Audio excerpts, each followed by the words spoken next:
Alors, merci beaucoup d'être présente pour cette audition.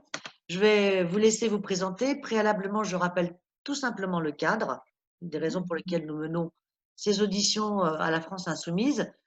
Disons que c'est un peu une sorte de commission d'enquête à travers laquelle nous souhaitons recueillir d'ores et déjà les analyses, les réflexions, les points de vue des acteurs, en l'occurrence de l'éducation, sur la gestion de cette crise et enfin de repérer les difficultés, mais aussi les solutions qui ont été trouvées et repérer également les bonnes expériences pour pouvoir, que l'on pourrait conserver pour l'école de demain, quoi, une école de demain. Voilà.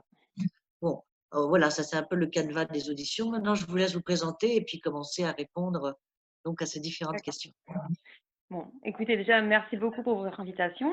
Donc, moi, je me prénomme Mélodie Jacques. Je suis ATSEM depuis pratiquement une vingtaine d'années et j'en ai 41. Donc, en gros, j'ai passé la moitié de ma vie dans les écoles et je représente, entre guillemets, le collectif national indépendant des ATSEM de France, qui est un groupe d'ATSEM que nous avons créé grâce aux réseaux sociaux. Et actuellement, nous sommes environ 13 000 membres de la France métropole, DOMCOM, etc. Donc, voilà. Donc, Parfait, merci. merci de nous avoir invités.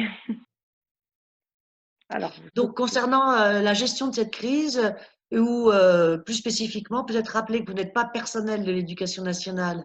complètement. Nous sommes agents de la fonction publique territoriale. Donc, en fait, nous dépendons, entre guillemets, donc, du ministère Action et Comptes Publics, mais nous sommes mis à la disposition durant le temps scolaire sur le temps des instituteurs et professeurs des écoles. Donc, en gros, on fait 6 heures via plus ou moins le temps éducation nationale et après le reste, nous rebasculons sur un temps de périscolaire qui balance en fait sur le plus le territorial. Donc en gros, si vous voulez, on a une double hiérarchie. Je sais pas si ça c'est clair. Si, Le temps si. du scolaire, on dépend en gros notre chef entre guillemets, c'est le directeur d'école. Et dès que le temps scolaire est terminé, on repart sur un système mairie. En fait, voilà. Donc Parfait. on est vraiment sur les deux. Oui, vous avez une hiérarchie fonctionnelle sur le temps Voilà, scolaire qui est le directeur et une autre hiérarchie c'est fonctionnelle ça. sur le temps Périscolaire, donc c'est-à-dire périscolaire. périscolaire, c'est-à-dire la garderie le matin, la restauration scolaire le midi, la garderie le soir ou encore certaines municipalités où il y a encore les nappes. Donc on peut encore se retrouver à faire des nappes, certaines. Dans certaines D'accord. communes. Voilà. Alors, comment s'est passée pour vous cette période de confinement? À titre professionnel, c'est vrai que ça c'est en gros, on a été assez très très surpris déjà par l'annonce du confinement parce qu'effectivement il y avait des bruits de couloir, mais bon, on n'est jamais fixé exactement. Et en fait, après là, c'est pareil, on s'est retrouvés un petit peu démunis, j'ai envie de vous dire, parce que toutes les municipalités n'ont pas eu forcément, la même information ou l'ont interprétée différemment, ce qui fait que des collègues, se sont retrouvés donc chez eux à rester en ASA et d'autres se sont retrouvés en fait à faire des travaux qui n'étaient pas normalement attribués à leur concours, en fait. Donc certaines collègues, on leur a demandé de tondre les pelouses, de repeindre des bâtiments municipaux, des choses comme ça. Et le souci, c'est qu'on n'a eu aucune directive au départ de par notre ministère. On s'est retrouvés un petit peu seuls. Donc du coup, ce sont des maires qui ont pris le relais. De toute manière, ce sont les plus proches de nous, donc effectivement, ils sont plus nos référents. Mais officiellement, on a eu quand même pas mal de temps à avoir une directive ministérielle qui a bien recadré en fait quelles étaient véritablement nos fonctions. Le problème est que D'accord, donc maintenant. une directive du ministériel du ministre de l'Éducation nationale cette fois-ci. Ah non, non, non, action et compte De public. l'action, d'accord. Bah oui, d'accord, ok, bien, Parce d'accord. que sachant qu'on n'avait plus, entre guillemets, les enfants à charge sur le temps scolaire, comme les enfants n'étaient plus en classe, on n'était que sur du temps exclusivement mairie, en fait. C'est pour ça. D'accord, d'accord, d'accord. Ok, Sauf des et donc, collègues qui ont été, enfin, surveillés, garder les enfants des soignants. Mais là, c'était une garderie, donc effectivement, il y avait certains enseignants, mais il n'y avait pas forcément de pédagogie. Donc là, c'est un petit peu encore entre les deux, quoi. d'accord, vous n'avez pas été mobilisé sur ce type d'action justement, Pas ou moi. oui ou non? Moi, je suis une petite municipalité, donc j'avais pas, il n'y avait pas assez d'enfants. Donc les enfants, on en avait 2 dans notre école, ont été regroupés dans une commune à 6 kilomètres de chez moi avec les autres enfants de cette même commune. Donc personnellement, non. Mais je connais des collègues qui ont été volontaires déjà. On a eu beaucoup de personnes volontaires pour aller aider justement les soignants en gardant leurs enfants. D'accord. Et à la limite, j'aurais préféré, à titre personnel, j'aurais préféré aller faire ça, là où moi je me serais sentie utile, plutôt que de me retrouver à effectuer des tâches plus ménagères, mais pas forcément dans les locaux de l'école, en fait. Parce que entretenir les locaux de l'école fait partie aussi de notre fonction. Il n'y a D'accord. pas eu assez de cadres dès le départ, donc pas mal de maires ont pris certaines libertés, voire certaines peut-être collègues aussi. Après, moi, je ne sais pas trop, mais c'est pas vraiment très défini. Après, au départ, on ne savait même pas comment ça allait se passer au niveau de nos heures, s'il fallait faire enfin, si on allait devoir récupérer nos heures non effectuées. Donc, c'était un petit peu. Après, je comprends bien que la situation était vraiment, c'est tombé un petit peu comme ça, mais qu'il fallait un petit peu de temps à se mettre en place. Mais bon, après, Votre collectif a-t-il fait des propositions? Quelles alors, propositions vous auriez fait en tant que collectif? savez-vous qu'on ne nous a même pas consultés, en fait.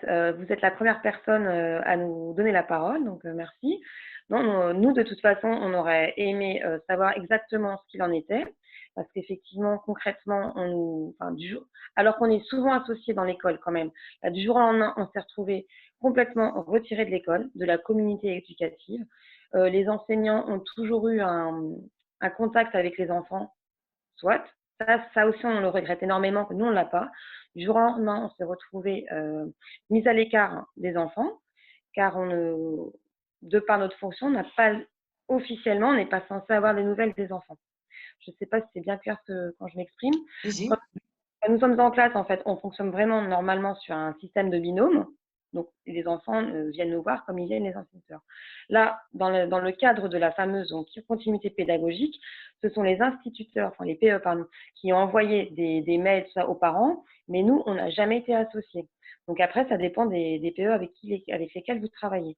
Moi, personnellement, j'ai la chance d'avoir un PE super sympa qui donnait de mes nouvelles ou qui me communiquait les nouvelles des enfants.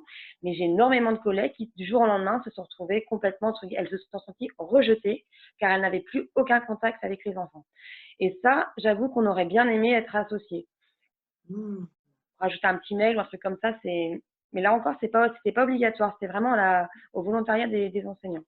Les Donc, directeurs d'école n'avaient pas de consigne non plus. non, rien du tout. Non, rien du tout. Après, il y a beaucoup de directeurs d'école, c'est pas forcément des directeurs de maternelle, hein. Il y a des écoles, c'est des écoles élémentaires, donc c'est primaire et maternelle ensemble. Donc, je pense qu'ils avaient aussi pas mal de travail de leur côté au niveau primaire à s'occuper sans forcément s'occuper de ça. Là, après, oui, après, c'était peut-être au maire de le suggérer ou pas. Enfin, Oui. nous, on s'est retrouvés démunis, je vous dis, du jour au lendemain, pas de nouvelles. On s'est retrouvés, bah, tiens, un tel jour, vous devez venir pour faire quoi? On ne savait pas. On ne savait même pas si on allait avoir de matériel nécessaire au niveau sanitaire pour nous protéger, genre les gants, les masques, les produits nécessaires pour tout désinfecter. On était vraiment dans le flou total, honnêtement. Après, comme je l'ai dit avant, on n'était pas prioritaire à ce moment-là, je peux le concevoir. Mais c'est vrai que personnellement, moi, je suis restée 15 jours à la maison en ne sachant pas si j'allais avoir ma paye complète, en ne sachant pas si j'allais avoir des heures à récupérer ou pas, en ne sachant pas pour mes congés et en ne sachant pas quand est-ce qu'on allait reprendre. On a lancé justement via le collectif par rapport au groupe des régions, on lance des sondages assez régulièrement pour savoir, pour connaître la situation en fait des membres. Et pour l'instant, tout le monde a eu sa salaire intégral. Pour l'instant, il Mhm. n'y a pas eu de souci là-dessus. En revanche, c'est au niveau des contractuels où c'est beaucoup plus délicat parce que comme elles sont passées sur un traitement elles ne cotisent pas nous, on a une caisse de cotisation spéciale. Donc, je ne sais pas si vous le savez, c'est le CNR, que j'ai tapé, CAL. En fait, on ne dépend pas de la sécurité sociale. Oui, En oui, c'est la revanche, fonction publique territoriale. voilà. Je connais. Mais tous Oui, je ceux connais. qui sont, non mais je préfère, tous ceux qui sont pas donc du coup titulaires, donc il y a énormément de stagiaires aussi qui font ce travail-là, se sont retrouvés du jour au lendemain en demi-journée parce qu'elles basculaient sur le régime de la sécurité sociale en fait. Ah Et oui. là encore, c'était au bon vouloir des mères entre guillemets d'accepter de verser le salaire intégral ou pas. Mais a priori, c'est pas gagné. Ça. Et alors, des expériences positives, en avez-vous eu? Est-ce que vous avez écho dans votre collectif, malgré tout, d'expériences positives qui peuvent et qui permettraient de donner à la fonction d'ATSEM justement une perspective ou pour Ah, l'école future, etc. Enfin, quelque chose d'intéressant, quoi. alors, celles qui sont trouvées volontaires, enfin portées volontaires pour garder les enfants des soignants, parce qu'en fait, il y avait deux catégories. Donc, ceux qui gardaient les enfants des soignants et l'autre catégorie qui était affiliée au ménage, enfin, à retour en filière technique en fait. Donc celles qui ont gardé des enfants, pour elles, c'est une expérience formidable parce qu'effectivement, comme c'est un petit groupe, elles ont plus la proximité de l'enfant, elles ont l'impression de renouer des liens un peu plus privilégiés avec l'enfant, comme effectivement d'ordinaire, surtout là avec les petites sections qui sont arrivées cette année, quand on se retrouve avec des classes de 25-30 gamins où c'est toujours la course, la course, la course, on passe notre temps aux toilettes parce que les petits sont pas forcément propres. Elles avaient l'impression depuis le début de l'année d'être toujours dans la recherche du temps, enfin toujours à courir après le temps, et elles n'avaient le temps de rien faire. Là, elles ont vraiment redécouvert le plaisir d'être avec l'enfant, mais vraiment au cœur de l'attente de l'enfant, de pouvoir prendre le temps de répondre aux sollicitations de l'enfant, ce qui n'était pas le cas pour l'instant. Et elles ont, enfin, franchement, elles ont vraiment bien apprécié ce retour, entre guillemets, aux sources vraiment du travail, qui est le bien-être de l'enfant. Le bien-être de l'enfant devrait faire partie de nos priorités. Et malheureusement, avec ce qui s'est passé depuis la rentrée, c'est pas du tout le cas. Par contre, après, donc, celles qui se sont retrouvées à faire des tâches ménagères, bon, voilà, après, faut le faire, mais c'était pas non plus l'épanouissement personnel, quoi. Voilà. Je profite d'une phrase que vous avez dite, ce n'est plus le cas depuis la rentrée d'avoir le temps de prendre soin des enfants. Qu'est-ce qui s'est Et, passé entre cette rentrée et celle d'avant, là? eh C'est bien, pas la fameuse d'aujourd'hui loi, quand même que. oui, oui, non, mais la fameuse loi Blanquer qui est passée à la rentrée, qui en gros oblige la scolarisation des enfants de 3 ans. Sauf que, effectivement, nous estimons, enfin, c'est pas que moi, hein, le collectif estime qu'à 3 ans, certains enfants ne sont absolument pas prêts à aller à l'école, que ça soit tant au niveau mature qu'au niveau psychologique. Donc, il y a eu beaucoup, beaucoup, énormément d'enfants, je crois que c'est la première année qu'on a vu ça, qui venaient à l'école, pardon, avec des couches qui n'étaient pas propres, et nos collègues passaient leur journée dans les toilettes à changer les enfants, sachant D'accord, que la d'accord. plupart n'avaient même pas le matériel nécessaire pour changer les enfants. Donc, elles se retrouvaient à changer. Alors, là, imaginez, enfin, je m'énerve un petit peu parce que je trouve ça hyper choquant, et le mot est faible. Imaginez des gens enfin, des ATSEM qui doivent changer des enfants à même le sol parce qu'il n'y a même pas de table à langer. On se demande vraiment où est le bien-être de l'enfant. C'est inadmissible. Après, je ne jette pas la pierre sur mes collègues parce qu'elles font ce qu'elles peuvent avec les moyens du bord. Les mairies, pareil, je pense qu'ils font ce qu'ils peuvent. Mais cette loi, c'est vraiment n'importe quoi. Enfin, quand je trouve. Donc, je dis, on se retrouve avec des classes de 25-30 enfants, voire 33. Dans les classes en REC+, donc c'est 25, voire 27, ça dépend. Donc, certains enfants ne parlent pas un mot de français. Ils ne comprennent absolument pas ce que vous leur dites, En logique. maternelle, vous dites là, hein, on est bien en maternelle, là. Vous ne me parlez pas d'un autre monde. On est Ah en non, non, non. maternelle. Je vous parle de la petite section des enfants de 3 ans. Voilà, oui, oui, c'est ça. 28, 28, 28. Hein. Ah, 28, oui, oui. Oui. Il Vous y a même des habitez où là? C'est où votre secteur? moi, enfin, c'est pas mon cas perso, hein. C'est dans les 30, dans les 28, c'est beaucoup du côté de la région Aura, en fait. En Dans le Auvergne, Haut-Rhin. ouais. Décidément, hein. Il n'y a pas de chance ce département. Non, mais c'est national. Vous allez du côté de Paris, vous retrouvez des classes avec 27, 28, c'est pareil, hein. C'est hallucinant. Je veux dire, les gens ne se rendent pas compte. Euh, on- les petits bouts de chou, comme on disait la dernière fois, et, on l'a dit à l'audition d'ailleurs, donc on a été auditionné au mois de janvier. Les enfants de 2 ans et demi, allez, ils sont à la crèche jusqu'au mois d'août. Vous avez un adulte, je ne dis pas de bêtises, pour 8 enfants. 8 ou 10, je ne sais plus exactement. Une semaine après, les mêmes enfants, qui ont donc le même âge à une semaine près, se retrouvent propulsés dans une classe avec entre 25 et 30 autres copains et avec seulement 2 adultes. Non mais, je ne sais pas si les gens se rendent compte du traumatisme que ça peut occasionner pour les enfants. Donc on nous parle de l'école pour l'école de demain et compagnie. Là, je pense qu'il y a quand même un gros problème. Donc dédoubler les classes de CP, dédoubler les classes de C20, c'est très bien. Là, visiblement, les classes de grande section, c'est pareil, ça va être amené à dédoubler.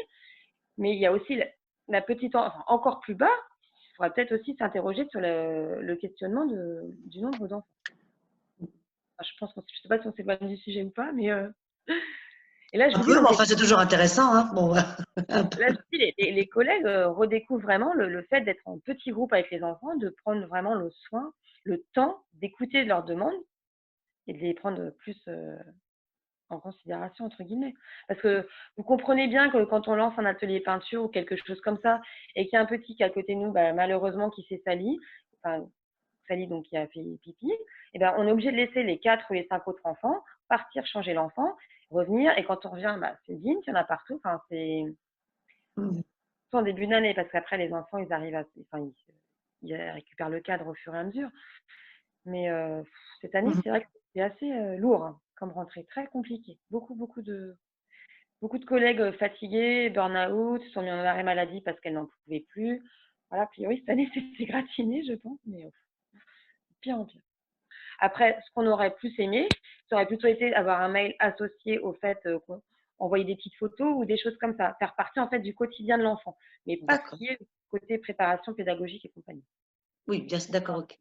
Donc, vous aviez des idées, vous avez fini par construire des solutions ou des idées que vous auriez pu suggérer dans le cadre de vos missions habituelles. Là, vous me dites les photos, créer ce lien. Vous Ouais, avez pu faire, ça a pu se faire dans certains endroits ou pas alors? certains l'ont fait parce qu'effectivement, avec leur institut, ça se passe comme ça. Donc, certaines ont créé des groupes Facebook avec les enfants et les enseignants pour justement communiquer comme ça. D'autres ont fait des groupes Facebook, WhatsApp ou ce que vous voulez. Certaines ATSEM envoient des petites vidéos effectivement via des groupes mail, tout ça. Mais après, c'est assez individualiste quand même. C'est pas général. C'est pas Voilà ça. général. Mm. Parce qu'on nous a pas proposé, on nous a pas demandé de nous intégrer à ce genre de progrès, de projet. D'accord. Mhm. Ouais. Comment vous envisagez la reprise là, Ouf, avec c'est ces moi. histoires de 15 par classe? Franchement, je comprends rien. Parce qu'à part, au départ, il nous parlait de 5 élèves en maternelle. Maintenant, et tout à l'heure, il parle de 15 élèves. Donc, on ne sait pas si c'est que enfin, c'est juste élémentaire, enfin, maternelle ou primaire. 15 élèves, ça me paraît assez compliqué. D'autant plus qu'il va falloir que la distance sociale soit respectée. C'est en maternelle, c'est impossible. Enfin, j'y crois absolument pas. D'autant plus que les enfants, on les a pas vus depuis des semaines. Donc déjà, quand on rentre de vacances normales, quand ils nous voient, bah, ils nous sautent dans les bras parce qu'ils sont super heureux de nous retrouver. Ils vont se jeter dans les bras des copains parce qu'ils ont besoin de ça, les enfants, d'échanges, enfin, de discuter avec leurs amis. Ça leur manque. Je pense que c'est vraiment ça qui leur manque. Surtout à cet âge-là, c'est très important. Mettre des masques pour nous, ok. Les enfants n'auront pas de masque. Soit, je ne suis pas persuadée que de voir un adulte avec un masque, ça va les mettre en confiance aussi, ça va les rassurer. Après, on entend parler de prendre la température des enfants avant l'entrée en classe. Qui est-ce qui va le faire? Faire des rentrées étalées pour éviter justement qu'il y ait du monde dans les couloirs, pour éviter que les parents se croisent. On ne sait pas comment. Le truc, c'est que ça paraît tellement aberrant. Et moi, je ne comprends pas comment se fait-il collégiens et les lycéens, qui sont quand même beaucoup plus aptes à prendre en compte ce genre de gestes barrières, se retrouvent à rentrer les derniers, alors que les petits, c'est là où c'est quand même le plus dangereux, vont être jetés entre guillemets en pâture comme des cobayes. En fait, moi, j'ai l'impression que c'est ça, c'est qu'on prend les petits pour des cobayes. Après, dans mon cas personnel, bah, c'est tout. Au contraire, moi, je suis ravie de les revoir. Parce on s'est quand même séparés, entre guillemets, précipitamment. On n'a pas eu le temps de bien leur expliquer pourquoi on ne se reverrait pas. On leur a dit que ce n'était pas des vacances, mais bon, voilà, c'était très compliqué de leur dire, bon, bah, quand on parle le vendredi, on nous dit à lundi, bah non, on ne se voit pas lundi. Ah bah pourquoi? Bon, voilà, on essaye de développer un petit peu, mais on ne veut pas trop les inquiéter non plus, parce que le rôle de l'école, enfin, j'estime que le rôle de l'école, c'est pas un lieu propice pour que les enfants soient encore plus stressés. Je suppose qu'à la maison, ça doit être assez anxiogène pour eux. Donc, pour eux, c'est vrai que l'école, ça va être une bulle d'oxygène d'échappatoire. Mais à côté de ça, il y a un gros souci, enfin, tout ce qui va être mesures sanitaires, de désinfection, tout ça, ça va être assez compliqué. Les dortoirs au niveau des couchettes, il va falloir les séparer. Parfois, on se retrouve avec des dortoirs complètement exigus qui font même pas 10 mètres carrés. On se retrouve avec des couches, et les lits sont tellement collés les uns aux autres que les enfants sont obligés de marcher sur le lit des copains pour atteindre leur propre lit. Enfin, il y a des trucs, c'est hallucinant. Ça va être très, très, très compliqué de mettre en œuvre cette fameuse distanciation sociale, hein, franchement. Enfin, vous, je ne sais pas comment vous voyez, mais Ah non, mais moi je vois à travers vous, c'est-à-dire que moi je n'ai pas, je suis pas dans ma optimiste. classe, je n'ai pas de classe.